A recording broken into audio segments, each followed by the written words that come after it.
Welcome back to Future Vehicles, the channel where we explore legendary cars from the past and the innovations driving the vehicles of tomorrow.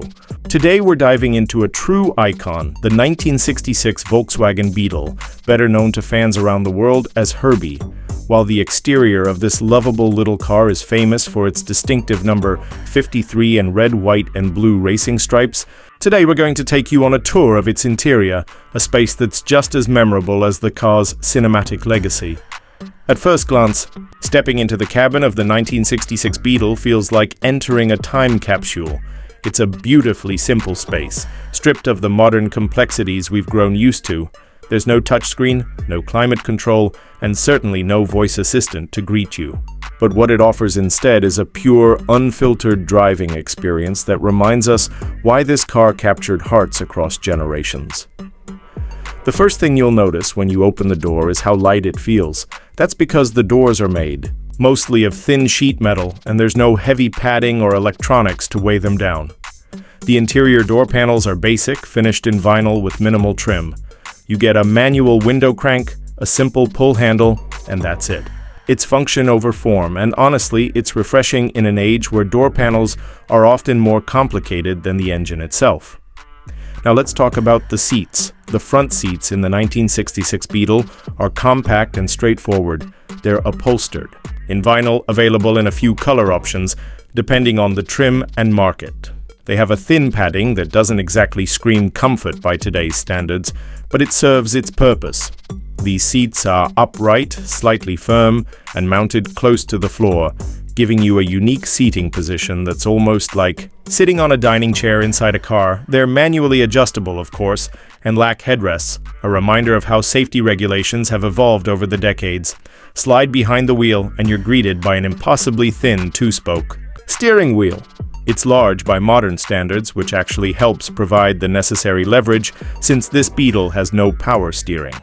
In the center of the wheel, there's a horn ring, a simple, charming detail that adds a little flair to the otherwise utilitarian cabin. Look ahead, and you'll find the dashboard, an expanse of painted metal that matches the exterior body color. It's minimalist to the extreme. A single large speedometer sits in the middle of the dash with an odometer and a few indicator lights tucked inside. No tachometer, no digital readouts, just the essentials. There's a small fuel gauge, but that's it. And yes, Beetle owners of the era had to rely on a mechanical reserve fuel lever under the dashboard to know when they were running low. Below the dash, you'll find the glove compartment. No lock, no fancy trim, just a simple box for storing your essentials. On the driver's side, there's a grab handle mounted to the dash which passengers could use to steady themselves while bouncing along rough roads.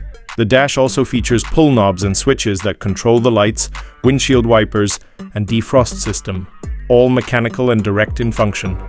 The floor of the Beetle is covered with rubber mats instead of carpet. This not only made it easier to clean, but also reflected the utilitarian nature of the car. The pedals, clutch, brake, and accelerator are floor-mounted and uniquely shaped, particularly the roller-style gas pedal that feels unlike anything you'd find in a modern car. It's part of the Beetle's quirky character and adds to the driving charm. In the center, between the front seats, you'll find the manual gear lever. It's long and slightly curved, topped with a simple black knob. Shifting gears in the Beetle is a tactile experience. The pattern is dogleg and the throw is long, but there's a satisfaction in engaging each gear that modern cars just don't replicate. There's also a small ashtray integrated into the dashboard, a reminder of the era when smoking in cars was the norm, not the exception.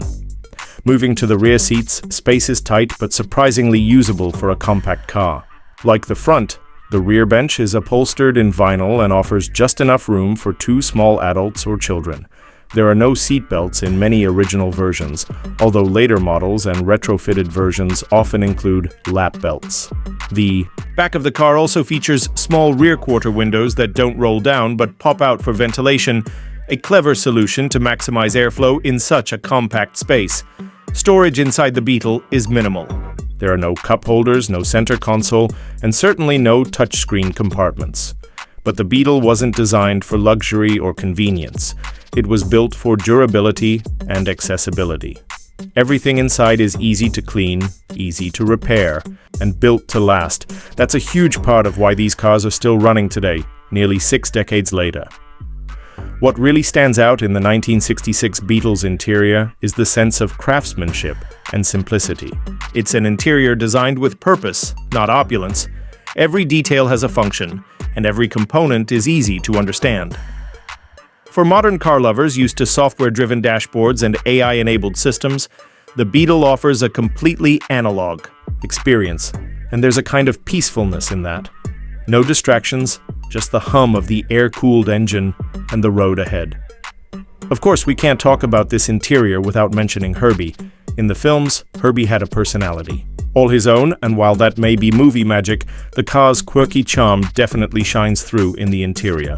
Whether it's the sound of the clunky doors closing, the simple click of the turn signals, or the way the cabin smells of aged vinyl and motor oil, the Beetle delivers a sensory experience that modern cars just can't replicate. For collectors, restorers, or anyone lucky enough to sit behind the wheel of a 1966 Beetle, the interior is more than just a cabin. It's a portal to a different time. A time when cars were simpler, driving was more hands-on, and every journey felt like an adventure. So if you ever get the chance to explore one in person, take your time. Look around, sit inside, feel the textures, the shapes, the sounds. There's a reason the Beetle became one of the best-selling cars of all time, and a lot of that has to do with what's on the inside. Not just the materials or the layout, but the feeling it gives you. That wraps up our short interior review of the 1966 Volkswagen Beetle, the original Herbie. Let us know in the comments if you've ever ridden in one, or if it's on your bucket list. And if you enjoyed this deep dive into the past, make sure to like the video and subscribe for more classics and future-forward reviews. Thanks for watching Future Vehicles, and where the road ahead is always inspired by the road behind.